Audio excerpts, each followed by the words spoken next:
Indigenous fathers need support, a want and desire to be involved fathers, but it's hard to ask for help.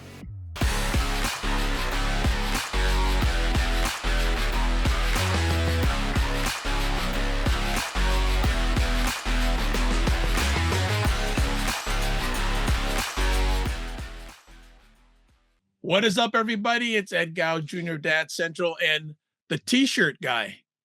The T-shirt guy. Thank you for that new nickname. Well, I want to see what's on the. Yeah, well, what's on your? Yeah, what's on your T-shirt? So this T-shirt is when I went up to Sandy Lake, Ontario First Nation, and it was National Addictions Awareness Week in the Indigenous communities. So I was up there doing a workshop on fatherhood and talking about fathers and trying to engage fathers in their community. So that's what this T-shirt's all about. And I know it's not the first time you've been part or visited an Indigenous community. What sort of insights have you gotten about Indigenous fathers? Ooh, well, first and foremost, Indigenous fathers need support. I think that they there's intergenerational trauma in almost every community I visit, and there's a real need for caring, for intentional and dedicated resources around the whole family in Indigenous communities, but especially fathers. And the one thing I'll also say is that I've seen they still want and desire to be involved fathers, even though many of them have struggled and had difficult experiences with their own fathers. There's a real desire to be engaged. So, yeah, those are some of my insights. Yeah, fantastic. That is so true, and I've had the same experiences when I've put myself in the Indigenous community, so I 100% agree with that, and I think it's a good segue today, our conversation topic about the lack of resources for dads and how to change it. And Drew, you brought a personal story that brought us to this conversation today. Would you like to share it with us? Yesterday, I was on a panel with other dads at the National Together for Families conference. So it brings together family support networks and family support organizations across Canada, the US, Ireland, and I believe there were one or two other countries were represented. UK might have been in there as well. And so I was on this panel with Dave Saunders, who's the CEO of Lads to Dads, which is an organization supporting young fathers in Ireland. Greg, I forget his last name, but he's a father to like 14, and he actually works in family support. And he recovered from drug addiction, and anyway. So and then Terrence, who's been through, he's supporting fathers as well, but he's a father to I think three, and he's had to go through family court, child welfare, custody battles, really hard stuff, but has overcome all those things. And so this panel, one of the common themes that each of the dads talked about that really stuck with me is their personal experiences and the real lack of support or resources when they were really in need. Dave, as an example, he was a father at 18. Greg became a father at, I think, 14 and a half, and so they're young, obviously, but at every age and stage, there are challenges that dads face and there's needs. So what stood out to me is that their recollection of one, how much they were in need as dads, and two, when they were in need, there wasn't something that necessarily met their need. But eventually, they were able to grow themselves and get connected, and there were some fantastic resources that did help each of them. And now they're part of that process and system to be able to give back and support other dads. So that's where this came.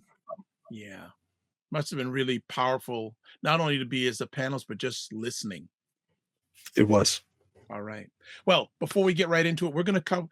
The three things we're going to look at today is why is it hard for dads to find resources? Then we'll look at the barriers and reasons that dads can't find support. And then finally, Hey, we want to have solutions. So, how to get support if you need it, dad. So, let's start off with why is it hard for dads to find resources? Drew, you want to kick off with that, or do you want me to chat with that? I'll start. I think there's two main. There really is not much that's dedicated to fathers in the marketplace. And we know there are a lot of commonalities in fatherhood, but I think every father's journey is unique.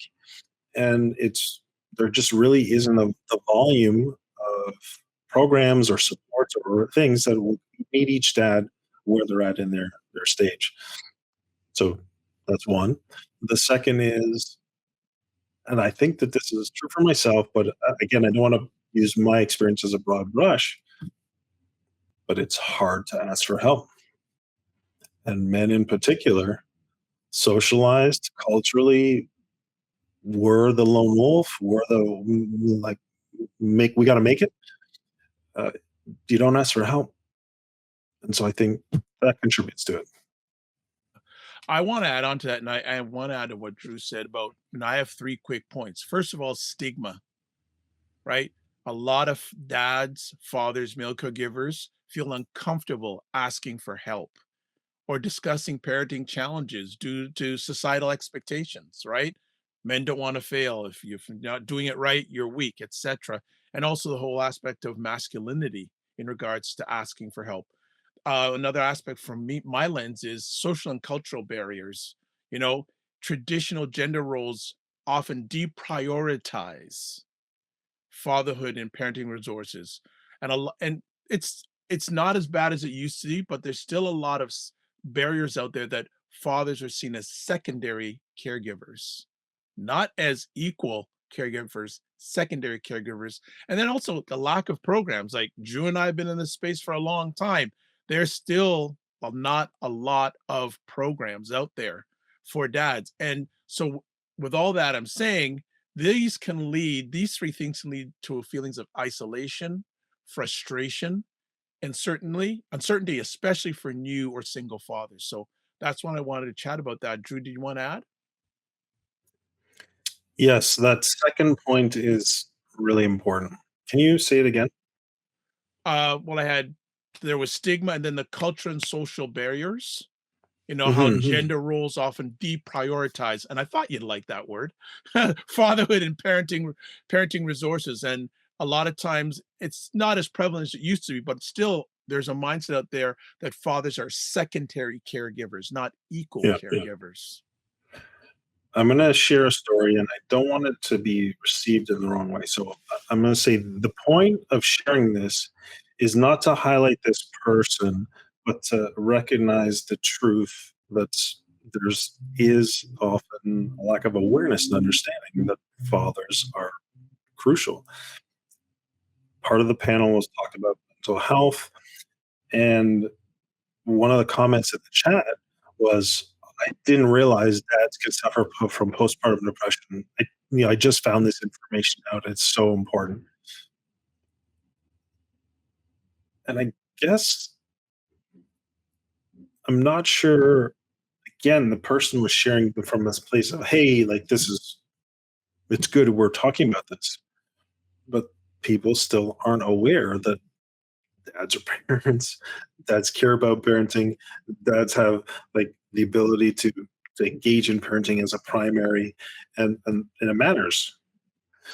So culturally, socially, some of these things are way behind, and so I think that's a hard one, and it's because we can get trapped in it. And we can feel frustrated and discouraged, like, what the hell? This is ridiculous. How could you not, oh, your dad, you're babysitting, way to go. When these things come up, I think it's important for dads to recognize that doesn't relate to who you are as a dad. It doesn't relate to your goals and aspirations and who you're going to show up as for your kid. So don't allow that to derail you. Don't create an extra barrier for yourself just because other people aren't aware or they're not as engaged as they need to be about the importance of your role in your child. So, but I think that can happen. So I just wanted to mention it. No, that's really good. Good, really, really good. Why the resources are lacking. So then I want to move into, I guess another thing, there's so much we could go into on this one about, and I think we've touched on it lightly or a little bit, but the barriers and reasons that dads can't find support. I think maybe it's an extension of what we've already chatted about, but there may be barriers other than cultural. Also, I would also say systemic. Again, when I entered this space many years ago, there were a lot of, and still a lot of programs for mothers, and nothing against that. Nothing against that. But there's still a significant lack of programs systemically for fathers. Yeah, One yeah. bit, go ahead. I'm going to use this as one example, but again, it's may not to be paint everything with a broad brush. You know, in Ontario or in Canada, there's funding. It's called CAPC and CPNP. So they stand for different things. They're designed really to focus on the child's health and development. I would guarantee you that the bulk of those funds only fund mother programs, but fathers are a crucial part of the child development process. And so there is a limited amount of funding that these organizations who receive this funding to actually do programming for dads.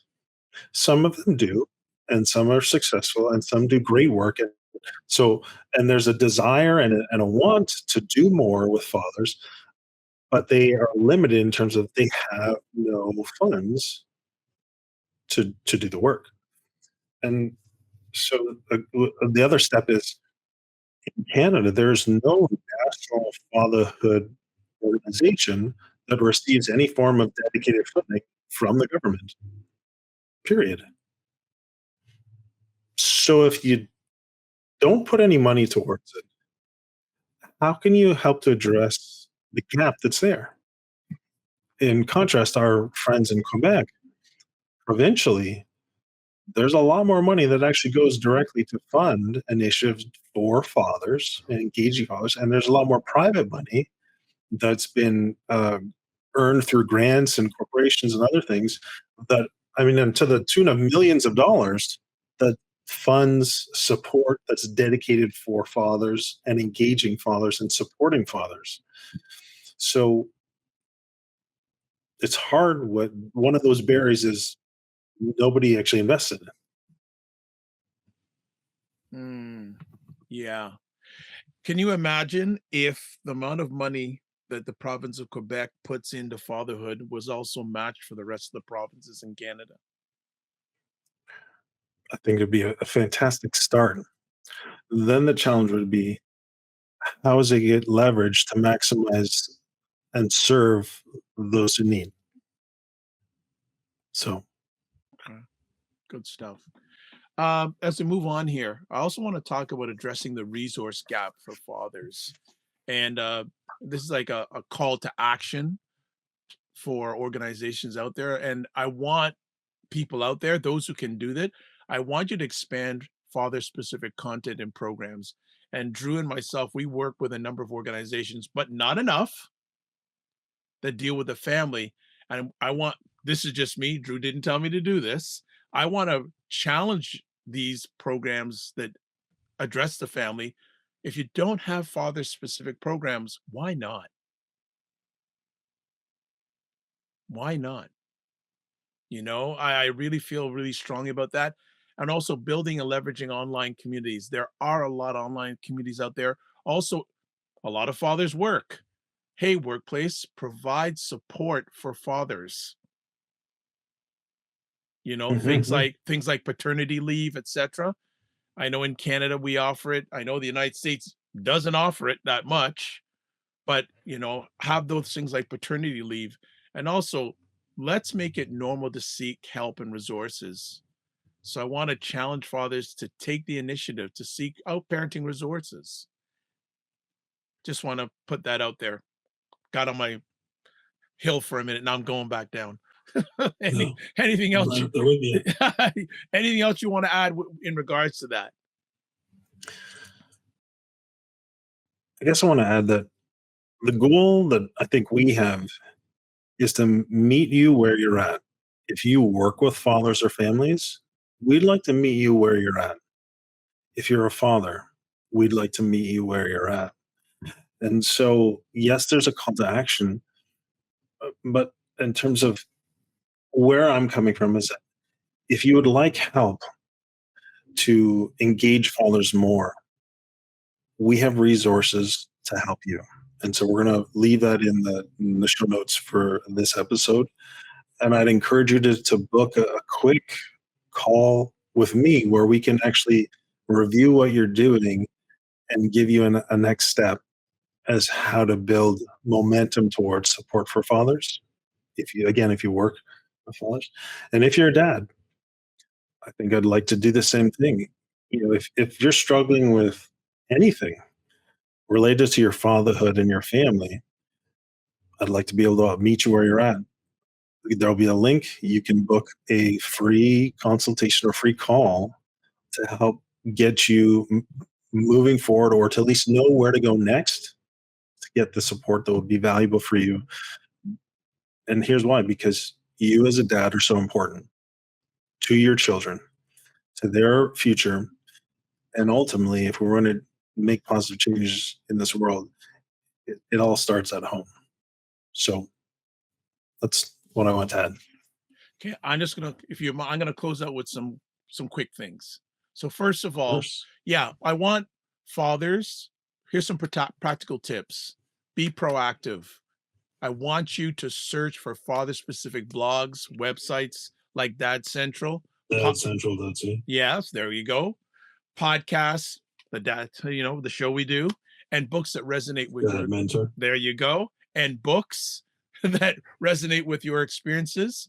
Create your own network. Yeah, certainly we'd love you to be part of our network, but also create your own network, and also I want you to share any resources. Hey, dads, fathers, and male caregivers, are there any resources out there that have been helpful for you? We'd like to know about them so we can share it with the Dad Central community.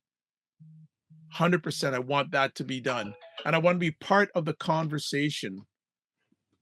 Be part, get engaged, start with other fathers, start with here, be part of the conversation. So I want to just in closing remind that being proactive about seeking out resources is critical, and not to be alone in the fatherhood journey. Anything else you want to close out with, Drew? Well said, Ed. All right. Thank you. Thank you. Well, thank you so much. So, as always, want to thank you for giving the most important thing, your time, to the conversation. Share it out, like us, and we'll see you soon. As always, don't just manage your time, manage your energy. And also remember that our show is sponsored by Dove Men Plus Care. And Dove Men Plus Care believes that care is the best of a man, because when men care for themselves And others, and others, there's a positive impact. I love that. Co-creatively done. All right. Don't you like that? Take care, everybody, and have a great day.